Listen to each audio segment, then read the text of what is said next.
ಒಂದೇ ಕುಟುಂಬದ 4 ಬಾವಿಗೆ ಹಾರಿ ಆತ್ಮಹತ್ಯೆಯನ್ನ ಮಾಡಿಕೊಂಡಿದ್ದಾರೆ. ಧಾರವಾಡ ತಾಲೂಕಿನ ಚಿಕ್ಕಮಲ್ಲಿಗವಾಡ ಗ್ರಾಮದಲ್ಲಿ ನಡೆದಿರುವಂತಹ ಘಟನೆ ಇದು. ಒಂದೇ ಕುಟುಂಬದ 4 ಸದಸ್ಯರು ಬಾವಿಗೆ ಹಾರಿ ಆತ್ಮಹತ್ಯೆಗೆ ಶರಣಾಗಿದ್ದಾರೆ.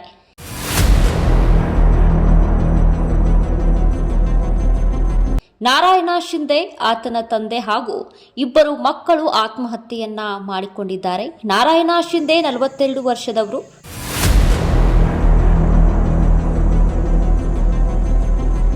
ಆತ್ಮಹತ್ಯೆಗೆ ಶರಣಾಗಿರುವಂತಹ ವ್ಯಕ್ತಿ ತಂದೆ ವಿಠಲರಾವ್ 85 ವರ್ಷ, ಶಿವರಾಜ್ 12, ಶ್ರೀನಿಧಿ 10 ವರ್ಷದ ಮೃತರು ಇವರು.